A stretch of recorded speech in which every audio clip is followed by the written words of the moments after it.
Hello, DC. I'm Dr. Mick, and I'm seeking the privilege to become your next DC Council Member at Large. Please forgive me in advance if my words to you tonight sound like a rant or seem terse.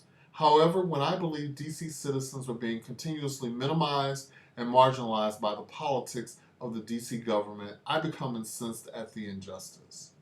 At the end of July, DC Council voted to approve a $306 million new hospital east of the Anacostia River to be managed by Universal Health Services, a management affiliate of George Washington University Hospital.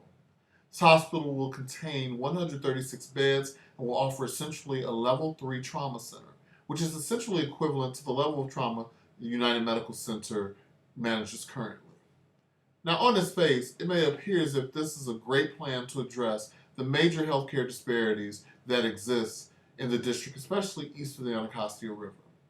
Some might even suggest that because hospital plans have for many years been a point of contention with no resolution, that something is better than nothing.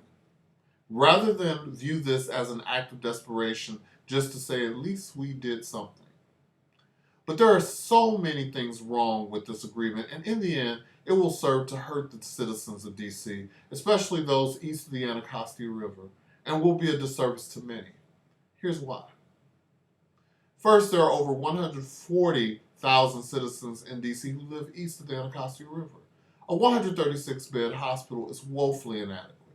None of the hospitals in Northwest DC have less than 200 staff beds, and 3 out of the 5 acute care hospitals in Northwest DC each have over 350 staff beds. Now, why would a hospital east of the Anacostia River, potentially serving 140,000 plus DC citizens, have less?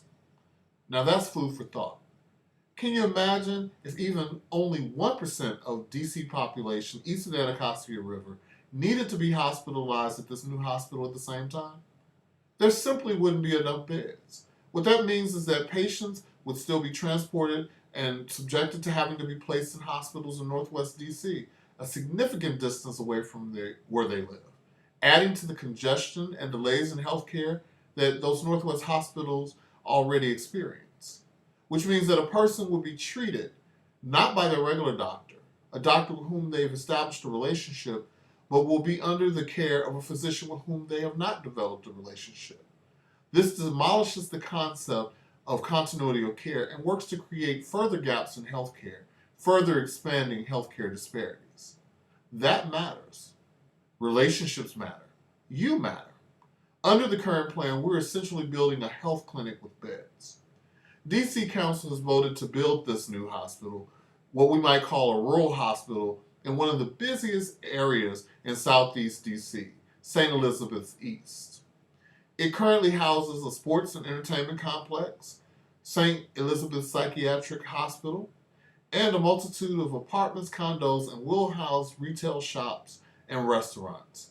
The main thoroughfare in this area is Martin Luther King Avenue Southeast, which is already congested, and where visitors and patients, not to mention ambulances, to the new hospital will have to compete with terrible traffic. The current site of United Medical Center is more than adequate in location and ease of access. People know where it is. It's been there since 1966. I advocate for a hospital that at least contains 300 beds, offers a full complement of services and healthcare amenities to patients, and has a level 1 trauma center adequate to meet the needs of trauma victims in wards 7, 8, and surrounding communities. I advocate that this hospital be placed on the current campus of United Medical Center. Now, no one is sharing why the location change is necessary.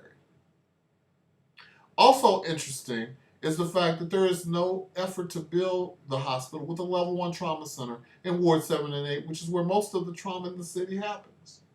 Northwest DC currently has 3 level 1 adult trauma centers, namely George Washington University Hospital, Howard University Hospital, and Washington Hospital Center, and 1 level 1 pediatric trauma center in Children's National Medical Center. Imagine that. 4 level 1 trauma centers concentrated in one quadrant of the city, and no level trauma centers anywhere else in the district. Currently, Ward 7 and 8 trauma victims, as well as those in surrounding communities who present to United Medical Center as trauma victims are airlifted, medevaced via helicopter to hospitals in Northwest DC. There's no evidence of any studies being done that would determine how many trauma victims die in flight and who could have possibly been saved if only there was a level 1 trauma center at the medical center in Southeast DC to stabilize them.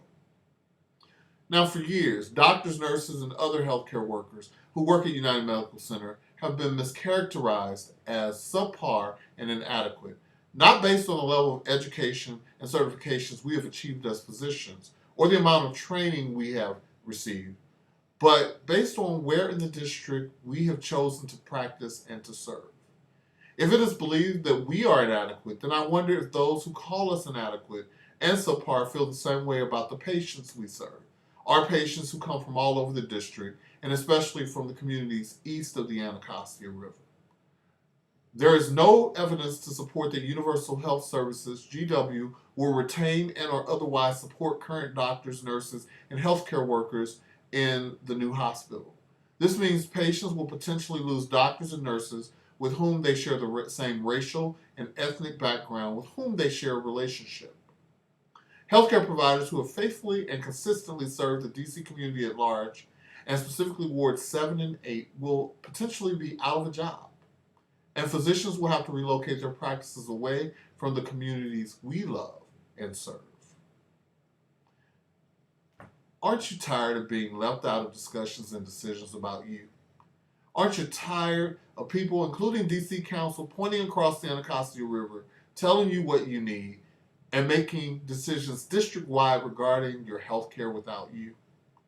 I imagine that most of DC Council, and most likely the mayor, do not receive their health care at United Medical Center and are not otherwise peripherally involved in administration or operations regarding quality health care that happens in the hospital. Yet they are positioned to make decisions about the hospital and your care without your input. I implore you to call your current ward councilmen, and women at large, and to call the mayor. Let them know you want a hospital in your community that serves all of your needs with doctors, nurses, and healthcare workers whose service reflects your culture and cultural values. Let them know you want a hospital reflective of the betterment of your community and its values. Let them know your input is required in decisions that affect your health care. We need a DC Council, and certainly DC Council men and women at large, and especially during this cycle of DC Council at large, who is willing to fight for you and your health. One that has an intimate knowledge of the healthcare challenges we all face all over the district. A councilman who is not willing to place a price tag on your healthcare freedom. A councilman who understands the danger of COVID-19 and will work to ensure that all of our physical, financial, and emotional needs are met during and after the current danger is over and the aftershocks ensue. I am committed to being the councilman who meets your needs and will work to ensure that we have a DC that works for all of us. I'm committed to engaging you and soliciting your input about your health care matters.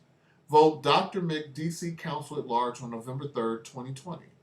Go to www.drmicdccouncil.com, that's drmicdccouncil.com, to find out more about my healthcare platform. Thank you for your time, your patience, your indulgence, and your attention.